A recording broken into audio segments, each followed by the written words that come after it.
Hello. Like my hat? Um, okay.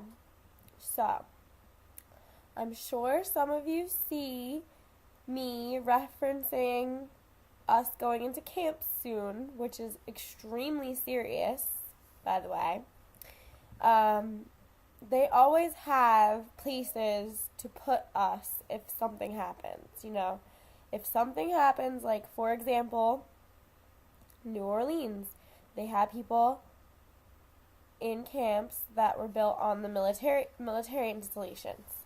So basically, in 1984, they started building all these prison camps in the U.S., which is totally not supposed to happen under Posse Comitatus and all that shit that happened at the beginning of America and the revolution happened.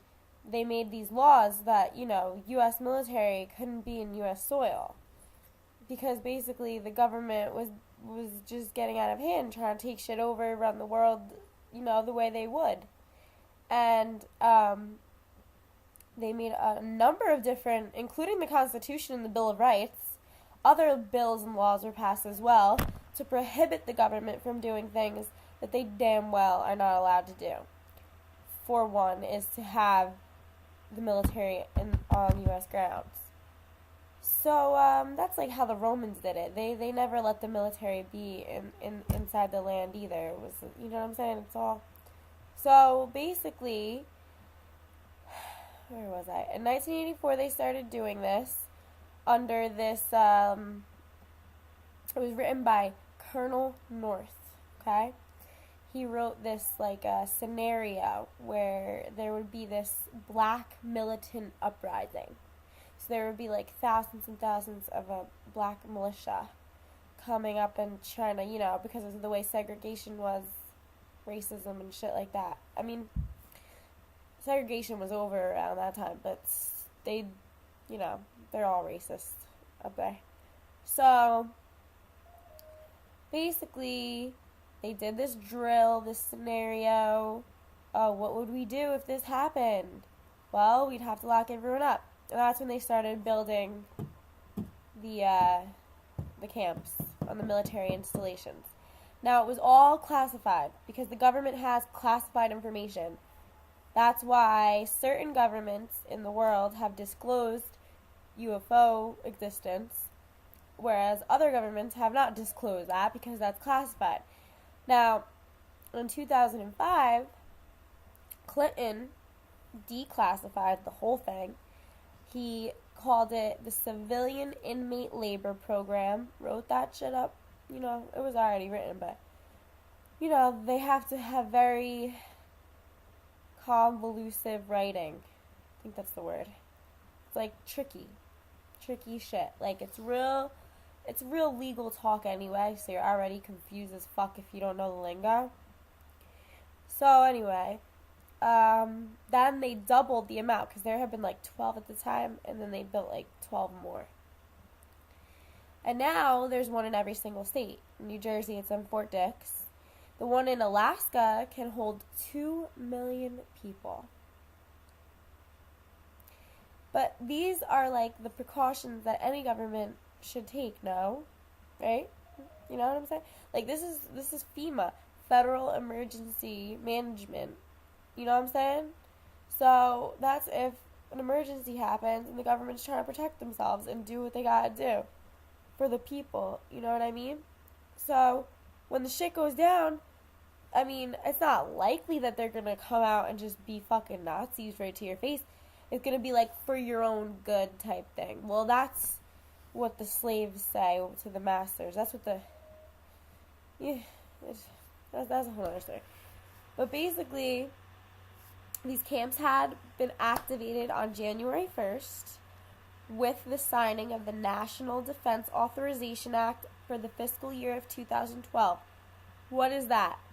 Something that Obama passed on January 1st. After he said he was going to veto it, he signed it the day after New Year's Eve.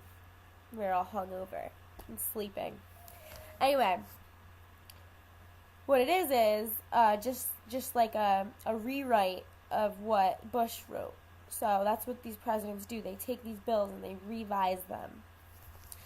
Now, he took the Bush's thing, which was the National Defense Authorization Act for 2002, I think it was, and that stated and gave the U.S. military the ability to detain indefinitely anybody outside of the U.S., anybody in a foreign country who they suspected to be affiliated with Al-Qaeda or Osama bin Laden.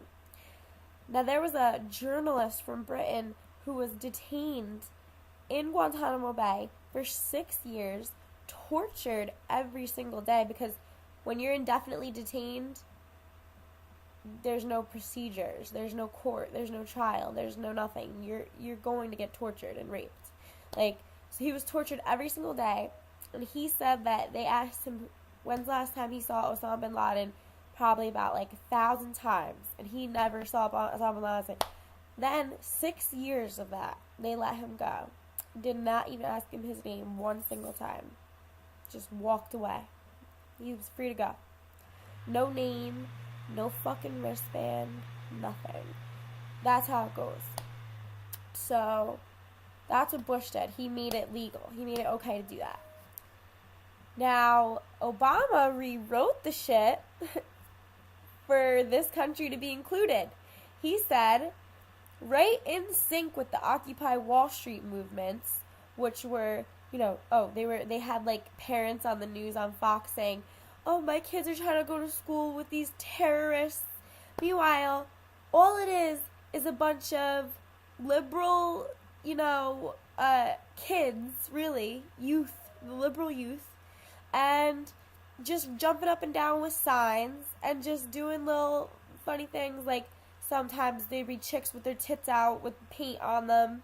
Pretty much everybody just has a sign. Then there's a drum circle. Pretty much everyone's dancing around the drums and that part. There's a library. There's a food kitchen. And people are just going all over the place with cameras and talking to each other. And there's a fucking guy handing out documentaries. And there's a fucking pin station where you buy pins that say, U.S. get out of Iraq. And then there's a bunch of, legitimate people there that are, semi-famous or whatever, who are getting all the attention in the one corner. And then they have assemblies where they all sit together and talk about shit. They repeat the shit. And then sometimes they march. But that's it.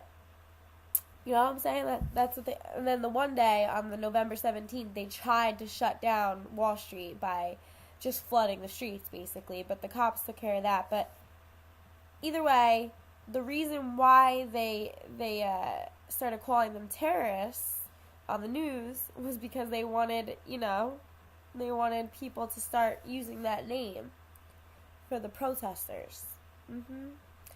So after he signs that, which he said he was going to veto it, he said it numerous times, everybody was like, oh no, America cannot be included, because it says American citizens, it says do not have to be included, but that they are.